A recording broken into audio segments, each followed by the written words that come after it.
So let's start the story from the beginning. In 2020, I got my first job, and thanks to my wise father, I started investing.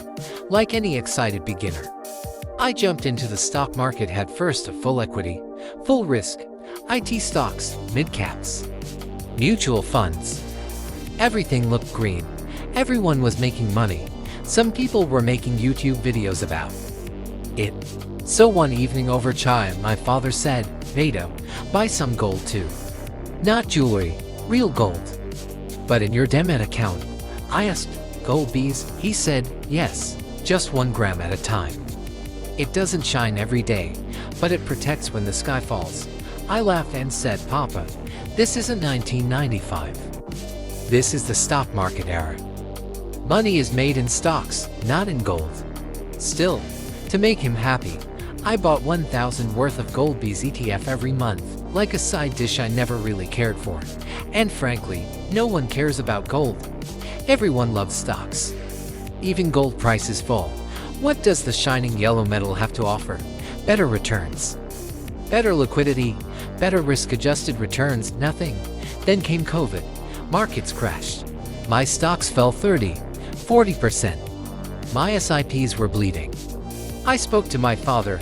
He said, "See, I told you." I said, I know. But what should I do now?" He said, "Keep buying." I did. And just then, my sister's wedding got fixed. We needed money. I checked my portfolio. Everything was in red. I felt sick. I had invested for her wedding. Now I had losses. But then, I saw a tiny line at the bottom of my screen. Gold Bees ETF plus 18.5%. Quiet, calm, glistening in green. I had accumulated 85,000 in gold ETFs, without even realizing it. And guess what? That covered the entire wedding photographer, decorator, and even half the gold jewelry we bought. That day I realized 2 things. 1. Gold doesn't give thrill, it gives balance. 2. It doesn't make you rich. It keeps you from being broke. While stocks made me dream, Gold Bees gave me peace. You know, we all love a good story. We all love a good movie. You watch a movie for 2 hours, you're entertained, you come back with a smile, maybe even some life lessons. But when you go to an art gallery, you spend 20 minutes tops, turn back and leave. Because there is no story, no emotions involved. Well, something similar happens with most investors when they look at gold. There is no story, no emotions. It just sits there silently glistening away. And that's why they don't want it. They prefer stocks. Because stocks have a story, you can talk about their rise, their future potential, their past performance. With gold, there is nothing to talk about. It has always been there. It will always be there. And that brings me to the next point. Gold doesn't move you. It moves the markets. Why am I talking about gold in the first place? 2 reasons. No. 1. Most investors consider gold only when the market falls. By then it's too late. When the market is rising, they don't care. No. 2. Gold has fallen out of favor among investors. Once upon a time, everyone had gold biscuits, gold coins, gold bars. Then came the 90s, and gold jewelry became fashionable. And now people are completely out of the game. Today, most investors don't have gold, neither in physical form nor in paper form. The question is, should they? Let's try to answer it by looking at 3 concerns around gold. Concern No. 1. Gold doesn't generate returns.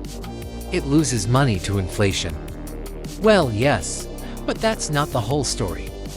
If you zoom out, you will see that over the last 20 years, gold has generated an annual return of 8.6%. Concern number 2. Gold is too volatile. Again, if you look at longer time frames, you will realize that gold may be volatile in the short term. But in the long term, its volatility is much lower than that of equities. Finally, concern number 3. Gold is not liquid. Well, compared to stocks, yes, it is. Compared to real estate, again, yes, it is. Compared to fine arts, absolutely yes, it is. And those who say gold has no place in a modern portfolio, well, they're wrong, because a modern portfolio is not about fancy names or complicated instruments. A modern portfolio is about maximizing returns for the given level of risk. And here's where gold helps. Studies have shown that a well-balanced portfolio, especially for the long term, needs exposure to gold. According to one estimate, around 10 to 15%. And that's exactly what a well-diversified ETF offers. Take Goldbees, for example. Right now, its gold allocation is 99.95%. The rest is divided between silver and platinum. Look, I understand that gold may not make you rich, but it can certainly protect you from being broke. And if you ask me what I would do today, I would keep buying Goldbees.